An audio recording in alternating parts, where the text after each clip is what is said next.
Hello, everybody, and welcome to a Spark of Genius Flesh and Blood production with our part 4 out of 6 for the Everfest review rating series, and we're on to card number 34, Oath of Steel. So I just wanted to do a little talk before that. If you haven't watched the other parts 1 through 3, feel free to check those out before watching that. After watching that, doesn't really matter. These are all in chronological order. If you like our content, feel free to like, comment, subscribe. Are we correct? Are we incorrect? Is there something we missed? Feel free to let us know. Appreciate it. And with that, Oath of Steel, interesting card, warrior card, warrior non-attack action, right? So 0 cost red with go again. And whenever you attack with a weapon this turn, put a +1 counter on it. Beginning of end phase, remove all +1 counters from weapons you control. Kind of like a glisten, right? Mm-hmm. So immediately, I think this will be better on hatchets and sabers than Dawnblade because this card removes all +1 counters, and presumably including the ones you might already have kind of Right. like blood and tears to get on the Dawnblade. It So wasn't coming just the ones that you gained from this no, card. it's not. It's Yeah, it's all literally counters, all of your like counters. keyword. Yeah, so if you're Yeah. coming in like Dawnblade and you toiled for your +1/+2 counters, you're already kind of Mm-hmm. getting that tempo. I think this card is a little bit Yeah. difficult to And use. just a small ruling thing. It says whenever you attack with a weapon this turn, this is basically when you declare the attack, you get your +1. So the +1 will be applied to the attack itself and not after the fact. So Yep, it's that is before kind the of nice. attack lands. Yeah. Yeah, it acts as a self buff for the attack itself. So Mm-hmm. generally, attacking successfully, like with Dawnblade, with 2 is already a reasonable goal. 3 could be achieved with cards such as like Twinning Blade, Duskpath Pilgrimage, which is definitely interesting. However, I think you still generally would need to rely on hitting in the first place to gain either Go Again or another swing with Dory. Yeah. Eh, it could potentially help the breakpoints in later swings. However, it is partially like a moot point if those breakpoints give you counters that you just have to remove later, right? So Exactly. Yeah. I think it's And okay. you're looking at, I mean, at best case, Dory gets +2 on her swings. Or I guess it'd be Mhm. +3 because the first weapon gets +1, then +2. Mhm. So, I mean, it seems to be on par with something like a Sharpened Steel. Just play Sharpened Steel +3 gets you past that first breakpoint of having hit the first time, so you can get a second swing. Mhm. So it feels like in Dory, this is just underpowered. Yeah, I think that the whole point of this card it seems good on like Bolton Hatchets or even like a Raiden.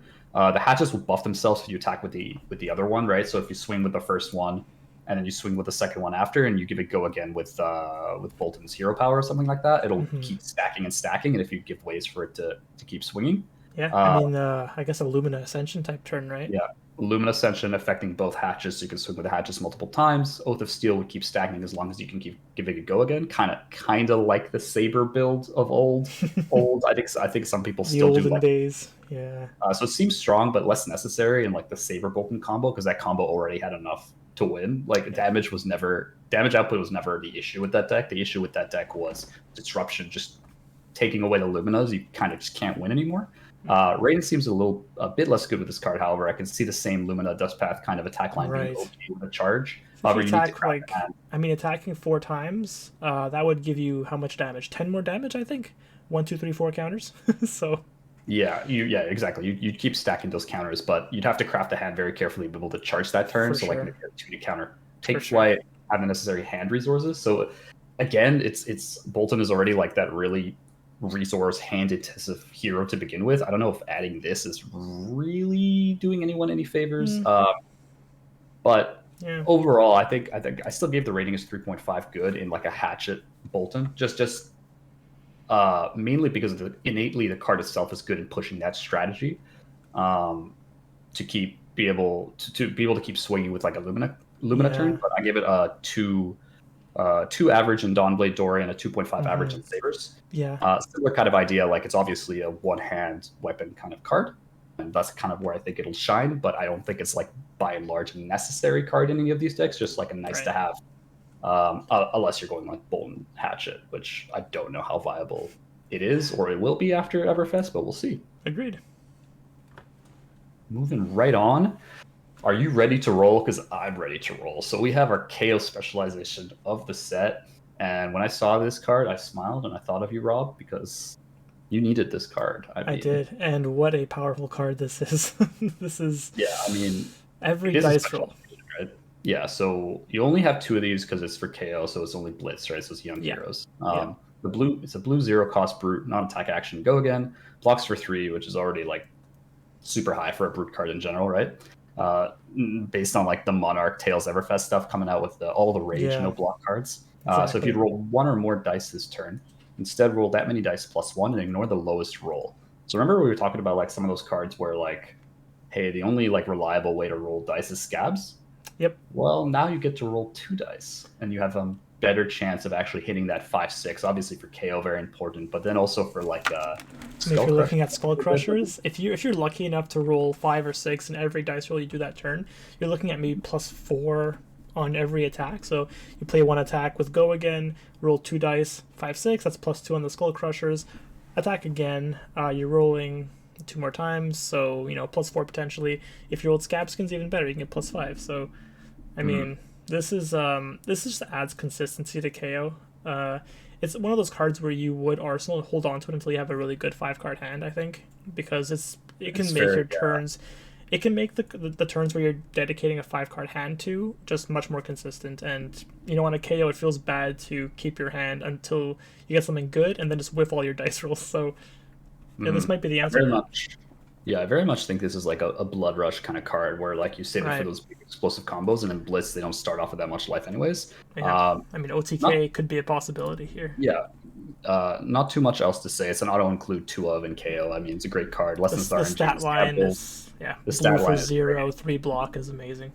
It's the best you Mhm, can ask for, really. definitely, yeah, definitely like pivotal in those like as pivotal as those regular brute blood rush turns, right? So we gave this a 4 as a good card. No reason whatsoever not to run both of these. Exactly. I hesitated to give it more than 4 because KO is still Yeah, it's more of a meme consistency. deck, really. Yeah, consistency is like always going to be an issue, especially you can only run 2 of these cards. So while it is a good card in it by itself, it's not one of those cards that you can make your strategy around. It was KO to begin with. Like this Hmm. doesn't add like any layers of depth, any layers of like variability in terms of like what kind of decks you can build, in my opinion. But I think KO players already left to roll, and this just helps that, right? So we For give that sure. a 4 as good. So, moving on to our first equipment of this episode, the Crown of Reflection. And I was very confused in the beginning Hmm. because we got a lot of illusionist support in the set in general, right? So, I was thinking this illusionist equipment would empower the generic illusionist builds, right? Yeah. Like the ones who are like going heavy attacks, the 1 for 7s, The the 2 for Spectra 6s, cards. the Spectra cards. But this is illusionist equipment headpiece, so it's fighting with Halo of Illumination, and I guess Skull Cap. I don't think any prisms were running Skull Cap, but Mm. mainly the Halo of Illumination that was getting the tomes out with the free charge whenever you want, the free go to soul whenever you want. Essentially, Hmm. it is 0 block, Arcane Barrier 1, which is better than Spell Void. It is instant speed, no cost. You can destroy the crown, destroy a target illusionist aura you control. If you do, you may put an illusionist aura from your hand into the arena with a cost less than or equal to the aura destroyed this way. However, you can only do it on your own action phase. Right.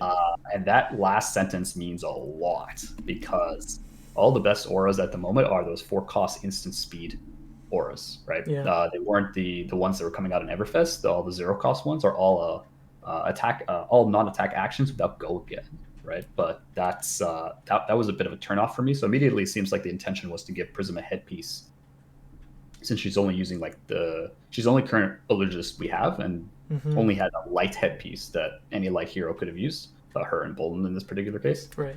Um, the arcane barrier is definitely nice, not having to add like a null room glove as was usually done to get another arcane barrier in decks that ran like Rosetta or Kano.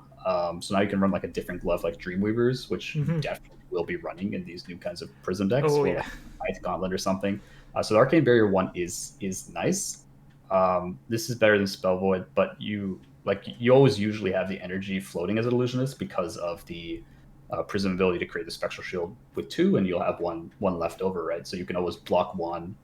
You could pitch to block with Arcane Barrier to prevent Arcane, and then you could use the other 2 floating if you don't need it to just create a spectral shield Hmm. with a card from Soul, right? So that's kind of nice. As far as the skill itself, the big downside is it can only be done on your action phase. So you can't, you know, crack it, swap out an aura like a Merciful, a Parable, an Ode for a Genesis, Yeah. which I saw as like That's what the I main assumed you would do. Or if you wanted to like protect your aura for some reason, if it's declared, if it's attacked, there might be a timing thing where you could pop this to like kind of swap it out and maybe negate the attack. I'm not really sure what the ruling would be in that case. Well, yeah, you would essentially attack it, like you would try to resolve the attack, like you would target the aura, You right? And I target think first. Yeah. yeah, in response to the attack itself, I think there's a priority trigger. I think you could probably layer it before before the spectra, or you can just Mm. essentially uh, layer it on the attack itself, the resolution of the attack, and so you can just switch it up based on that. If it were an instant, Yeah. it's not an Yeah. instant, right? Technically an instant, but on your own turn, Yeah, which is so kind that of line weird. Yeah. yeah, that line would be Kraken on their turn, be able to start your turn with the Genesis using another Right. aura as the cost instead, Right. because it's kind of both playing the Genesis. The Genesis only is at start of turn, so even if you manage to play the Genesis on your turn, you still can't use it till the next turn, which your opponent has probably popped at that point for Because Spectra. there's no timing where you could activate this as an instant at the beginning of your turn before Genesis Yeah, would because there resolve. is yeah, because there is no priority at start of turn and end of turn. Right. There's only priority during the action phase. So Mm. that being said, with enough cards in hand, it isn't too hard to get the Genesis down in your turn. The issue is you can't use it that same turn since it's start of turn, right? So the only okay turn is if you have like Arclight Sentinel and Arsenal or in the hand and you crack the helm, get Genesis out, then pitch 2 blues for the Arclight, right? So Right. at least you could protect it, and then you can um, protect Genesis for a turn while you use it, or Arclight from Arsenal to have a card in hand that you can Arsenal, something like that. Mm-hmm. So that is something. However, it seems too circumstantial and mediocre to warrant an equipment slot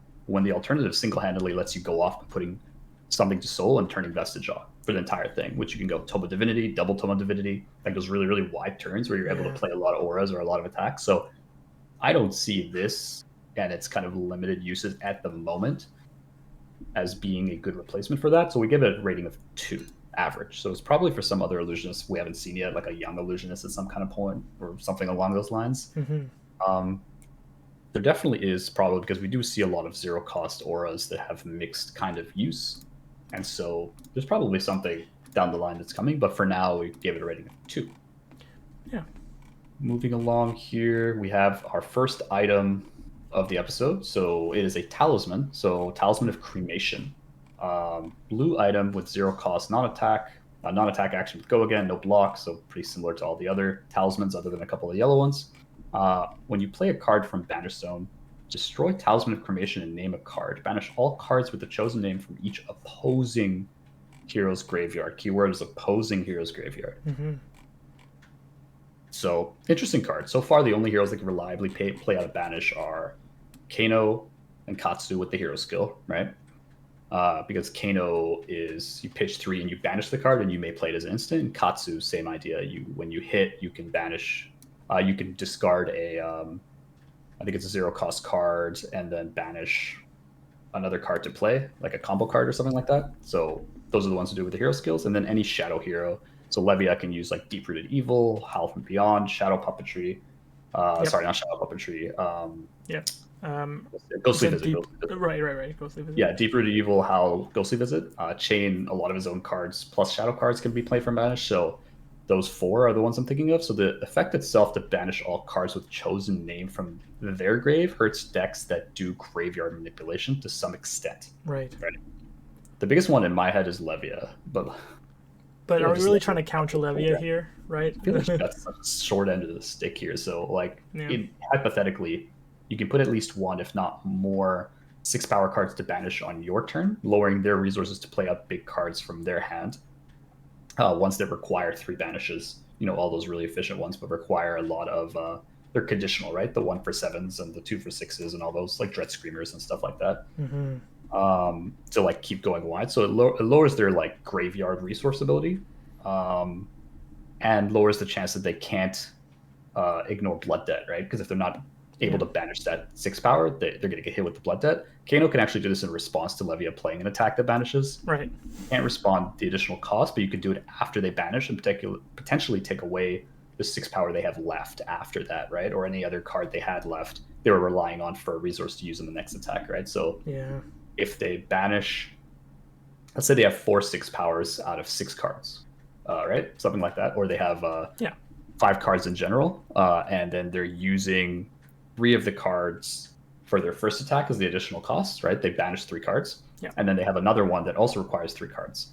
Well, if they had 6 and you take 1 away, they automatically just can't play the second one.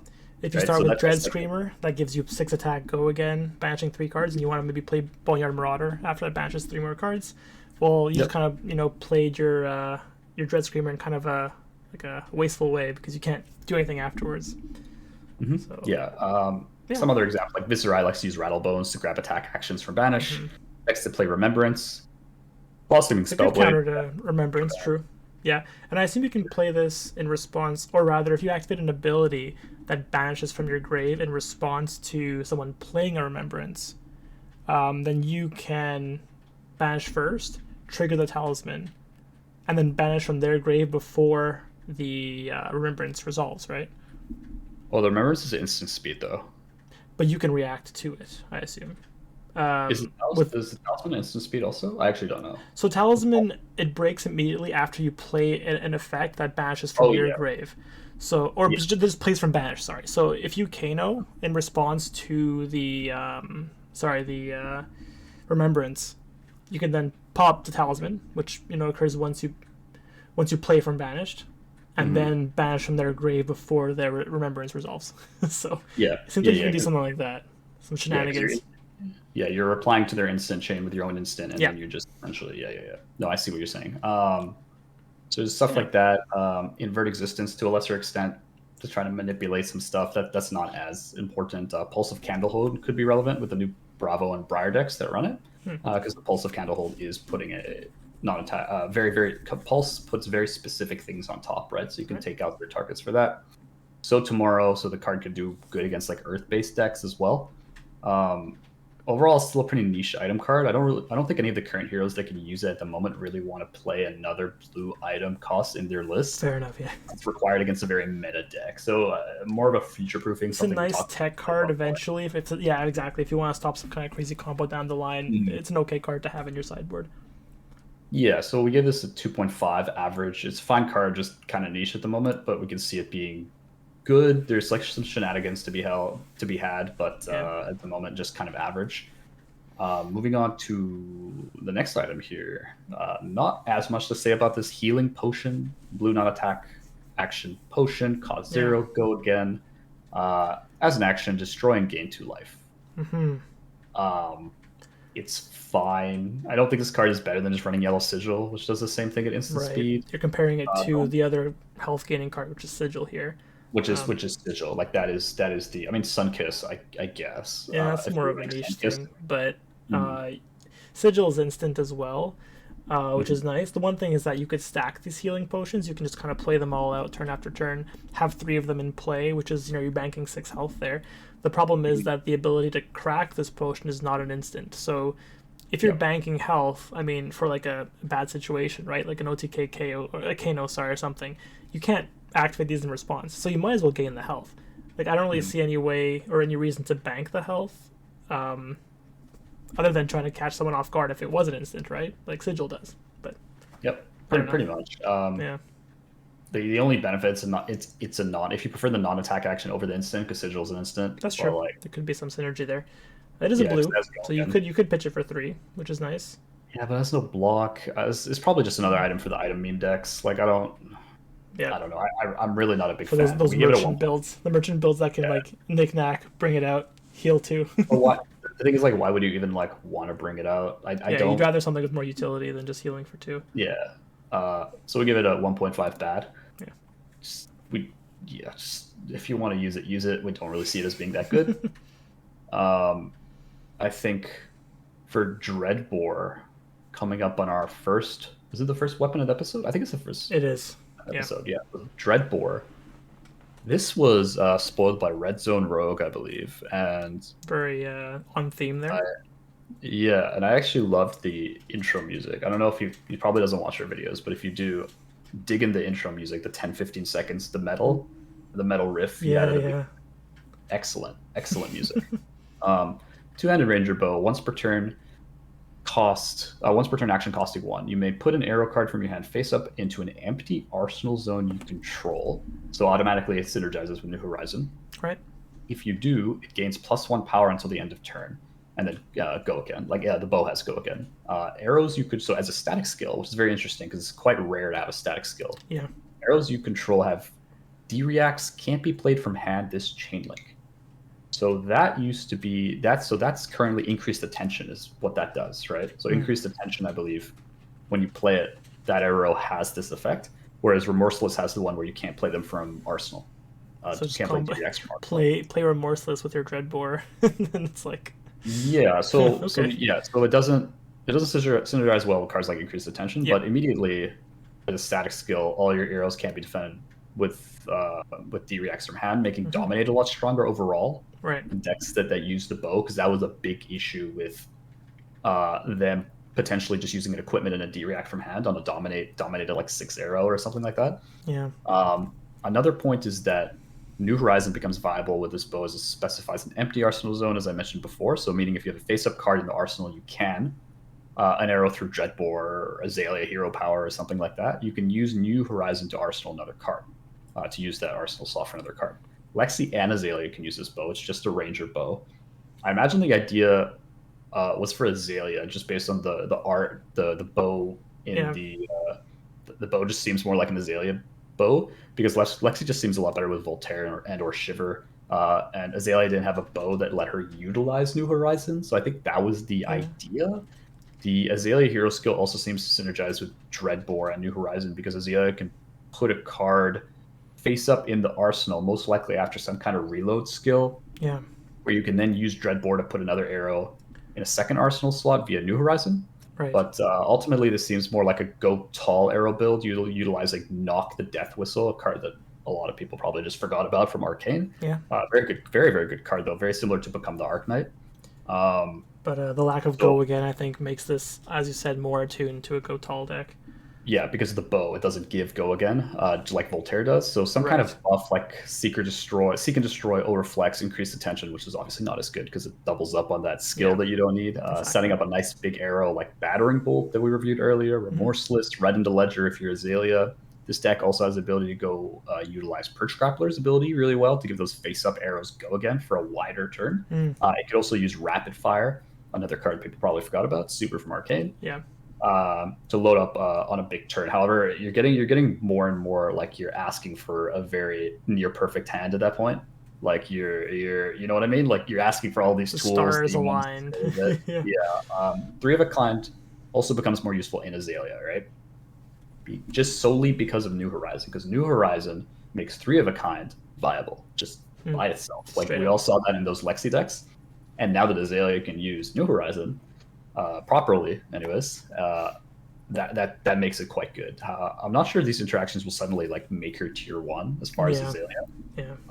But overall, you can still use D-reacts from Arsenal, right? So, and most people will Arsenal their D-reacts. You know, it's like unless you're caught off guard and you have it in your hand. But I think most people who are facing a Dreadbore at this point will probably know, okay, I got to Arsenal these cards, right? Yes, I agree. I'm not sure if it'll suddenly just make Azalea tier 1. I don't think so. But overall, Dreadbore by itself is quite a strong piece of equipment that you can build around. So because of that, we gave it a 4 as good. The reason, like criteria being that it's a strong bow, you can build the deck around it, and it could dictate your strategy. Overall, make it stronger solely for the static ability. I think the lowest we probably would have given it is 3.5. So I would say between the 3.54. Either way, it's a good card. Agreed. I also noticed in the art there's a brass knuckle on this thing. What the heck? You can punch people with your bow. Yeah, quivers, daggers. This should have at least 1 damage on it. Like there's like freaking knives and brass knuckles on it. Like come on, give it a 0 cost 1 attack, 1 attack ability. I totally agree. So we got our next item here. It is an amulet this time. I don't think this is the first amulet we have for this episode here. So it's a yellow Amulet of Assertiveness. I think Cremation was an amulet, I believe. No, that's a Talisman. That's a Talisman. I'm sorry. I'm getting them confused. Yeah. You'll figure it out when you open that as a code foil in our box break video. Can't wait. So it's a yellow 0 cost item, non-attack action with go again. There's an attack reaction, destroy it. Target attack gains when this. So target attack gains. So it could be a weapon also. When this hits, banish the top card of your deck. If it's an attack action card, you can play it. Activate it only if you have 4 or more cards in hand. So it works Yeah. on the weapon hits. Seems very hard to actually proc needing 4 or more cards in hand. And so the only one that I see actually being able to do that efficiently is Chain, because you can play Chain out of Banish. Right. So you can play Bounding Demagon for free and give it go again with Yeah. the Chain Or you can ability. play your zero costed attack from Arsenal. Mhm. Exactly. So Something those like are that. the two big ones. Yeah, like a Scarf or a Scar or some Yeah. go I attack. thought E Strike in my mind, but then I was like, no, you gotta put a card from your hand on the bottom of your deck. But I wish. yeah, that'd be broken. Yeah, Yeah, or a classic, you use a tunic counter to swing with a weapon. that's true. Tunic would definitely facilitate this card. Yeah. Yeah. Even when you proc it, you banish the card with no opt. So it's not necessarily an attack action. So you would need to play a deck with a decent amount of attack actions. Right. So So no Dory, no Dory and Dawnblade really. no Dorian, no. Bolton's pretty good here. I think Kasai could probably be okay. No, not even Kasai. I think it's really just Chain out maybe. of that out of the warrior list is probably Bolton. Chain can run it. I don't know if you would want to, so I'm not entirely sure what this is for. You can use the tunic counter to swing with like a weapon like Hatchet or Dawnblade, I guess. Pop the amulet, gain an ability, and use the attack reaction in hand and keep going. But it doesn't really seem worth the slot. Yeah. Being another card that can't block, and it's a yellow too, so it doesn't even pitch for 3. We gave it a 1.5 being bad. I just trade-off just seems so rough with all these items, and you're just sifting through this stuff and you're like, well, they're all fine and good and they might have niche purposes, but at the end of the day you really have to like structure your deck into matchups that you think it will actually help. And I see what this is doing for anyone. Maybe someone's going to prove me wrong in the comments being like, you're an idiot, there's this attack line. Maybe I haven't thought of it. As I said before, Well, please comment. We welcome any kind of counter opinions. Yeah. Yeah, it's again, like we're two people. We do as much research as we can, but obviously we can't see every single attack line here. So that's how we see of it. So next one here. So this is a Talisman of Recompense. So, and I think this is probably in the episode the one I am most excited for. That being said, it's hard to be that excited about most of these items. It is a yellow 0 cost item with go again is a non-attack action. Whenever you pitch a card, if you would gain exactly 1, instead destroyed and gain 3. This is a whenever. This is not a may. So right, essentially just turns a red into a blue, right? Through the fact that it's yellow more or less, right? So this is a yellow talisman. get a net of 2 resources. Yeah, exactly. So it's like a pseudo energy potion, essentially. You know what I mean? So instead of like playing it down, instead of getting it. That's true. Mm-hmm. It does have go again. You're right. So instead of playing energy potion, you can play this with a go again. It doesn't break your turn, which is nice. That's the key. So it has go again, doesn't kill your turn compared to an energy potion. This is a mandatory trigger, so you're going to want to be careful when you pitch your red if you need the resources, because you don't really want to waste it. If you need 2 resources, you pitch and you pitch a red, you get the 3, but you can't really utilize the 1, so you have to work around that a bit. I think it's a solid side grade for an energy potion, which is the only competition for the card at the moment. Mm-hmm. It is a yellow, so it could be used for or against library. Right. That's kind of cool. That's true. I think it'll use. It does give you 1 fewer resources to pitch than the pot would, right? So if you don't want to use the pot, at least you can pitch for 3. This one's only 2, but it does counter library, so there is that. Mm-hmm. I think it'll see use because it allows you to continue to do damage on your turn, while helping against bricking your next turn if you draw all reds, whereas the pot doesn't let you keep going unless you like get it off the top with Kano or get it from Arsenal from Icelander as an instant speed. But overall, I think it's a good side grade, and for that reason, we gave it a 3, which is average. Good card, probably different purposes where you might want this instead of Energy Potion. Energy Potion is a fairly widely played card, I would say, in enough decks that this card seems fine and an upgrade in some of them and a downgrade in others, and that's why we gave it a 3. Moving right along here to the Revel and Runeblood, and I wrote this review a couple days ago at this point when we were doing this recording here, and I wrote it about 3 or 4 days ago, but I actually ended up playing the card yesterday in a couple test games that I had, and it kind of solidified the ideas I had about this card and solidified the rating I gave it as like, yes, this is a good card. So it's a red 0 cost Runeblade non-attack with go again that blocks for 2. If you played an attack action in another non-attack, so you can't use Revel and Runeblood as the non-attack for the cost, create 4 rune chants. At the beginning of end phase, destroy all chants you control. Keep in mind, It says create 4, but it's really going to be 5 because of Viserai, right? At least 5, if not Mordred making a Good 6. point. Yeah. Because you have to play a non-attack before this anyways. And this is a Runeblade card. Viserai will create at least 1. And so this is coming in for 5 effectively. So people to understand that first. Very, very good off Mordred Tide turn, because if you Mordred Tide into this thing, you're creating 2 off Viserai, right? And you're creating 5 off this. So that's 7. So if Mordred It's anything 7, this, Mordred No. anything into this. I will add too that since this has the cost of having played a non-attack and attack before this card, and since the rune chants do break at the end of this turn, you have to play an attack after this as well. So you're looking at minimum 4 cards here, really. Non-attack, this card, then attack, unless you want to look at the weapon. Yeah. But it looks like it's suited more for like a 5-card hand, something for like a big setup at least. Effectively, it's a tempo swing turn, right? So specifically speaking, the card pushes a lot of tempo in aggressive Viserai and even semi-OTK, depending on what your game plan is. It can work in Chain Briar, as well as adding great cards such as like Mean Greed, Consuming Volition, things like that work off Arcane being dealt, because the more rune chants that you're presenting to them, the more chances to actually leak Arcane that turns on the effects of Mean Greed and Consuming. Even Rattlebones, same kind of idea, as well as it's very unlikely your opponent wants to block 4 rune chants straight up, as it would cost more than 1 card, right? That's the idea. Even if you pitch for Arcane Barrier, a blue is only a blue. Exactly. If Arcane leaks, you can use the Creepers. You can build a large enough tempo lead that you just don't lose, because Creepers is a hell of a card. It's really, really good. A nice kind of line that became immediately stuck in my head that I was actually able to pretty easily play out is essentially Mauvrian Skies. It doesn't matter what color. So you play Mauvrian Skies and then Spellblade Assault red. That comes in for 4, but go again off Mauvrian. And you pitched a card, I believe, right, to play the blue. Pitch the blue. Yeah, pitch to blue. Played the Spellblade Assault, had 1 floating, created 3, 1 off Viserai, 2 off the Spellblade Assault. And then I played the Revel and Runeblood out of the arsenal, created 4 rune chants from it and 1 from Viserai, so I was up to 8. Yep, I was up to 8 total, 3 from that and 5 from that. And then with my remaining floating, I proceeded to 9th Blade of the Blood Oath for free, pretty much. I just had to pay the 1 floating. The 1 floating, yeah. And what better way to use all your rune chants at the end of turn than coming in for 17? This is without any rune chant set up. So you started with 0 before that turn. Right. And you came in for a turn for 21 damage and had 0 setup. Yeah. Other than like an Arsenal Revel Runeblood, right? So looking at just raw stats of this card here, so as you mentioned, it's 0 for 4 rune chants, so you can say that's kind of like 0 cost for 4 damage. We've seen that before.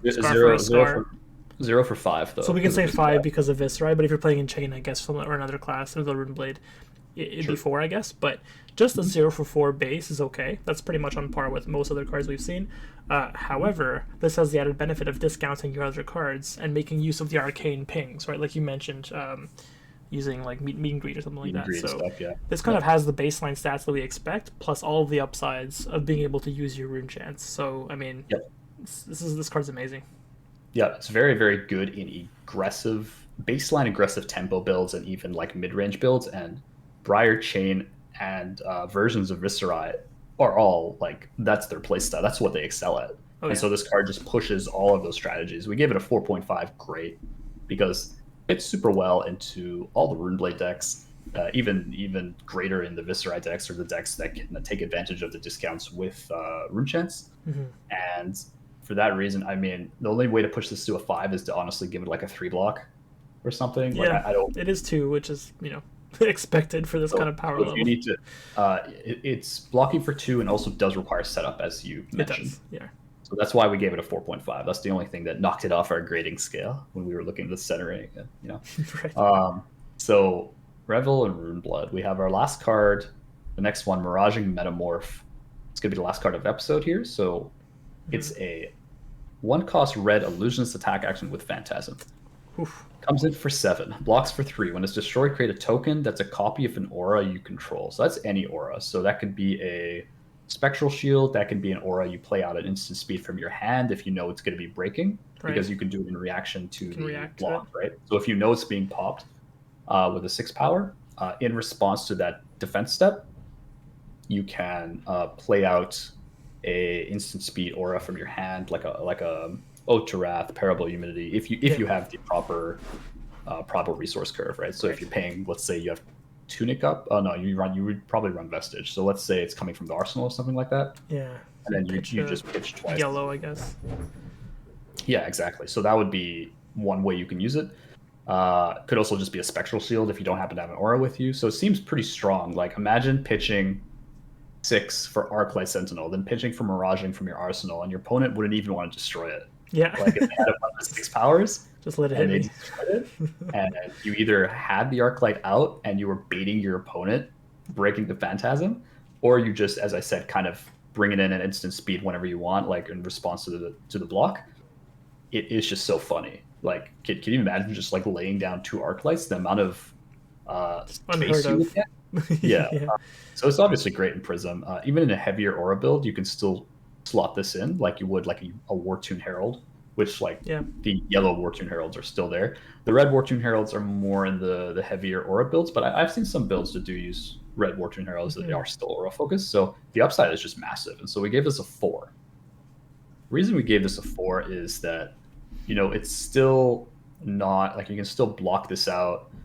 It doesn't have like an on hit where it goes to soul or anything like that, right? Yeah. So it's not a herald card, but you can still Right. pop it with Phantasm, and the upside is good, but you do need to set up a hand that takes advantage of that and does it. It requires a different kind of build to fully utilize it.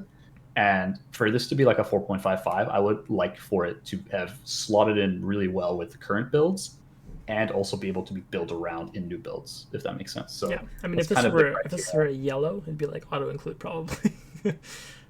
It's. I don't think that you can make that yellow. Like I don't think Yeah. that's fair. Like I just don't think that's a fair card. What if it was like 1 cost for 6 as a yellow? Still not fair, right? If it was a yellow 6, it's I think that's still mostly too strong. it's mostly for Luminaris. Is what I'm Mm. thinking of, right? It would auto include if it's a yellow, pretty much. But Yeah, because then as you it could stands, just make yeah, something else go again. Yeah, no, that's true. But I think for one, so it's still good. Like a 4 out of 5 is still a good card. Don't get me yeah, wrong. It's still something you would put in almost every iteration of Prism, in some capacity, right? Depending on what your build is. So very, very good card. We have some pretty big heavy hitters in Revel and Runeblood, and Miraging Metamorph.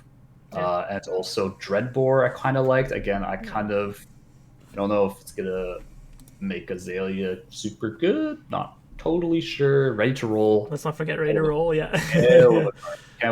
Can't wait for me to play against that stuff and some Blitz That's all I'm matchups. gonna So, be playing for the first month. yeah, pretty much. So appreciate everyone for watching. Feel free to like, comment, subscribe. Appreciate it. Our opinions, or have something to say, please let us know from wherever you're watching this in the world, and whenever you're watching it. I will say good morning, good afternoon, good evening, and see everyone in the next episode. Thanks for watching.